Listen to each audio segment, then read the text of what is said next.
Selamat malam, sahabat Robinstad. Kali ini kita akan mencoba melihat bagaimana ketika kita mencari database dari berbagai sumber data untuk analisis kualitatif, misalnya untuk analisis sistematika review atau menggunakan analisis biobiometrik atau analisis meta-analisis.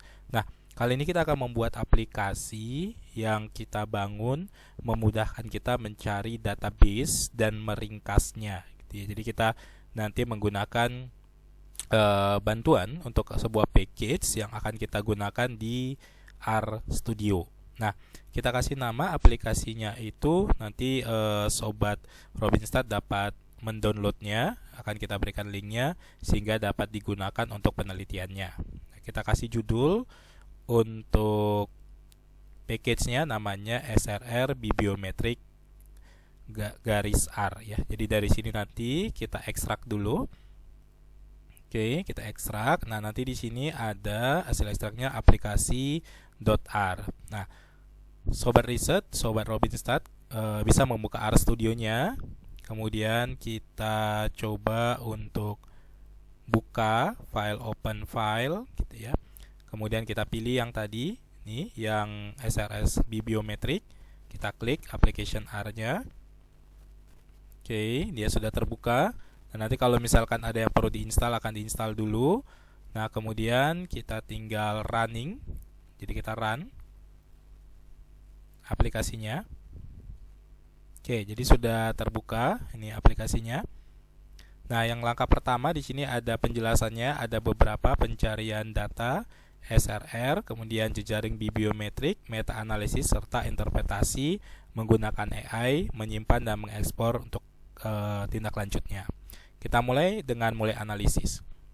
Nah, di sini kita akan dicari, ada query, boleh menggunakan OR, AND gitu ya, pencarian. Misalkan kita meneliti tentang kemiskinan di desa ya, jadi rural property. Nah, kemudian kita cari tahun mulainya misalkan 2026 dan yang terbaru nih ya 2026. Boleh berapa saja maksimum per database. Jadi database-nya ada banyak nih, bisa PubMed, OpenAlex ya, Scopus, Web of Science dan lainnya. Misalkan kita nggak banyak-banyak lah, misalnya 50 artikel lah untuk setiap ini. Nah, kemudian untuk artikel-artikel khusus yang memiliki API seperti Scopus gitu ya. Kalau OpenAlex tidak perlu karena memang dia tanpa, cukup dengan email saja cukup juga. PubMed juga seperti itu, WOS juga seperti itu ya. Dia memerlukan API gitu. Jadi kalau kita misalkan mau fokus Scopus saja, berarti kita butuh nanti di sini untuk API dari Scopusnya. Tapi kalau OpenAlex tidak perlu. Nah, misalkan kita punya API dari Scopusnya ini, jadi kita copy saja. Kemudian kita masukkan ke sini tadi ya, Scopus. Nah, kita tes apakah dia bisa masuk nggak itu. Jadi kita uji kognitivitasnya dulu, masuk nggak ini. Nah, berarti dia terhubung ya, terhubung. Kemudian kita pilih bahasa yang mau digunakan apa aja, Inggris misalnya atau bahasa lain. Tipe dokumennya biasanya kita pilih yang artikel ya.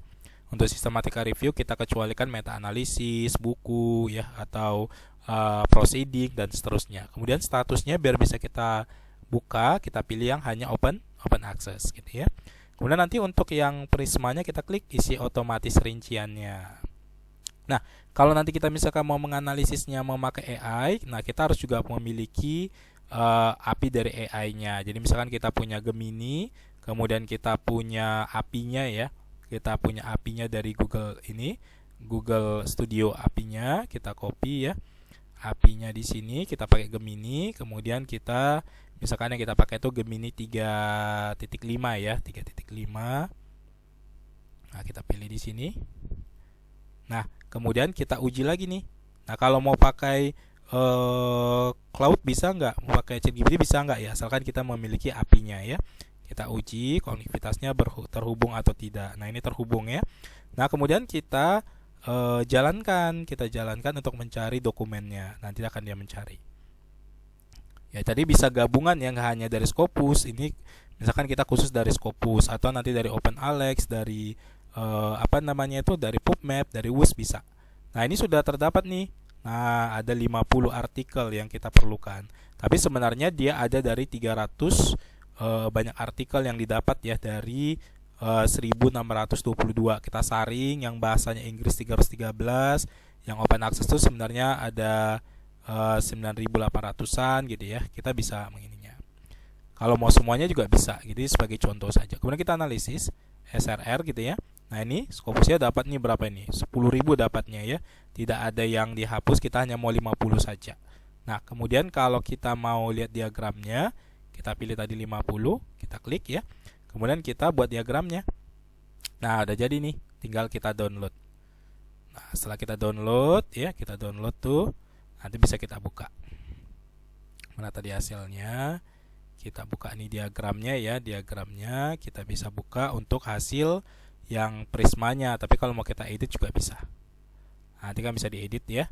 Nah, total 50 yang mau kita kaji. Ya, ada berapa yang bahasanya Inggris cuma 313, yang open access segini ya, yang dapatnya tadi 11.000 dan seterusnya. Yang artikel primer segini gitu ya.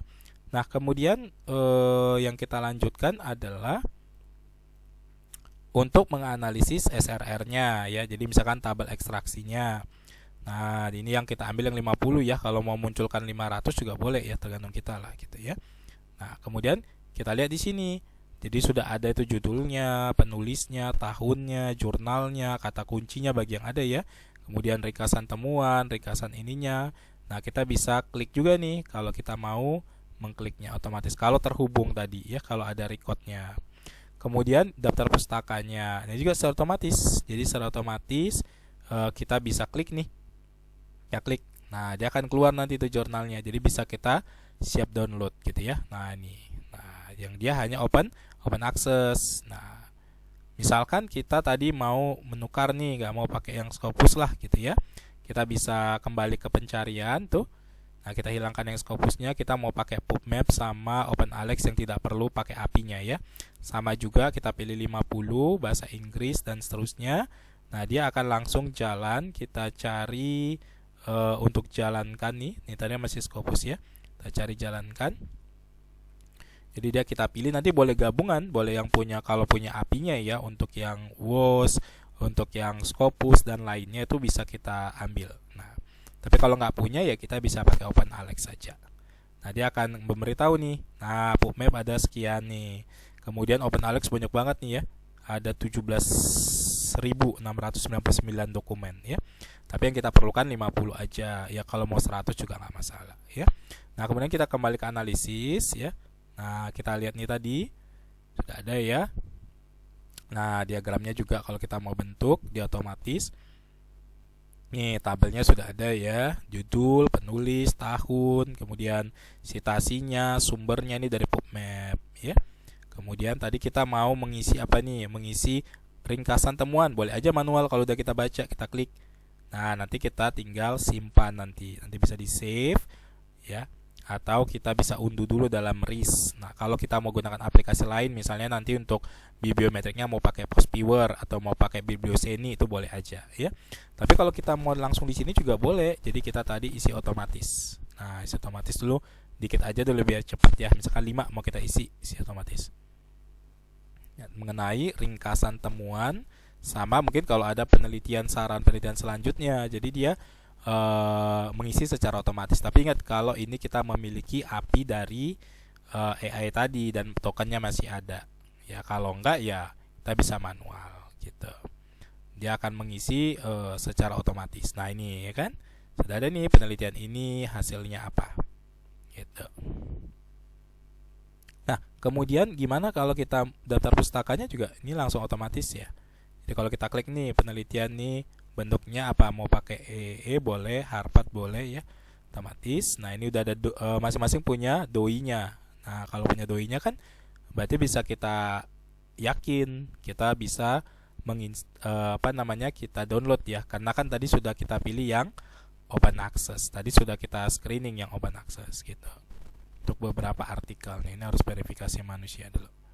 Nah, oke. Nah, ini kan udah bisa kita download ya di PDF-nya. Nah, jadi kita yakin bahwa artikel yang mau kita ambil ini semuanya memiliki doi-nya, jadi bisa dibuka. Nah, dan bahasa Inggris kalau mau pakai bahasa Indonesia.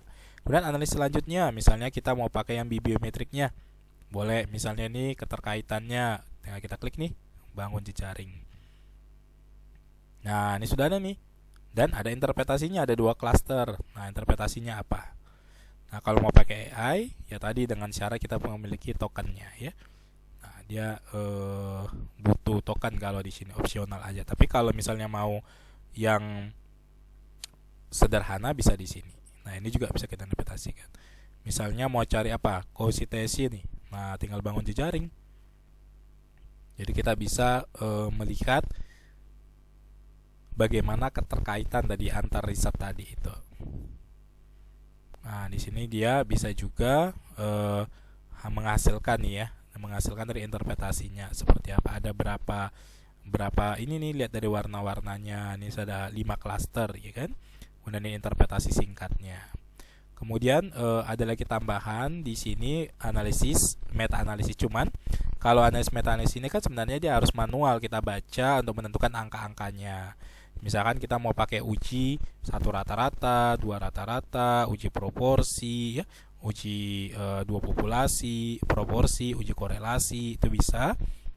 Kita sebenarnya bisa aja menempel datanya. Kita copy seperti contohnya, atau kita melihat contoh download datanya ya. Jadi kalau misalkan kita seperti ini, kita apa dulu namanya?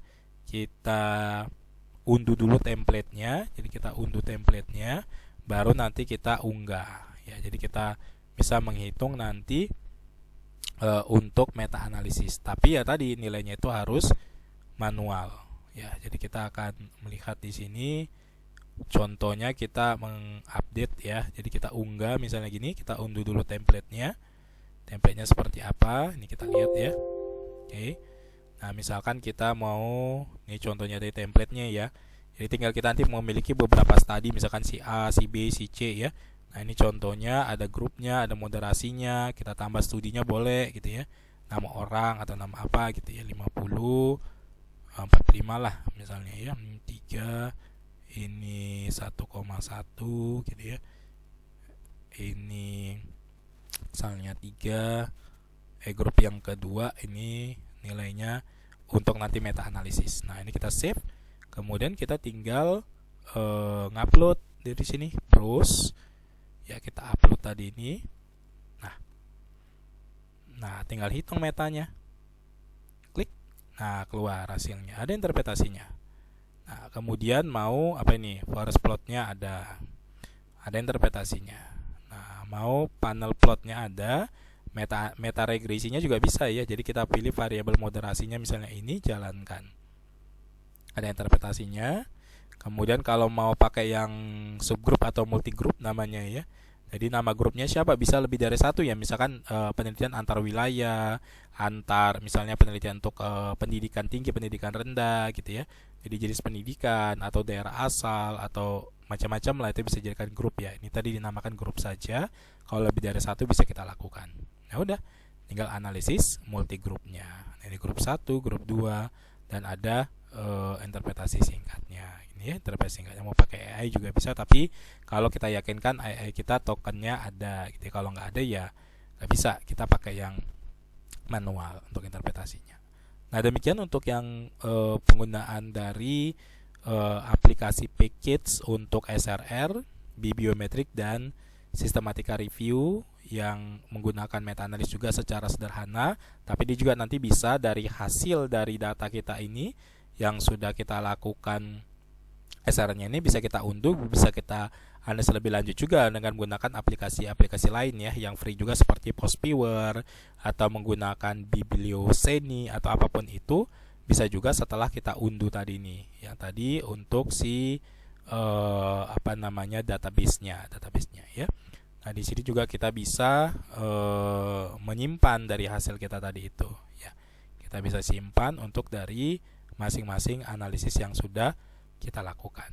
Nah, demikian untuk package singkatnya, semoga bermanfaat. Sampai ketemu di video-video berikutnya. Terima kasih.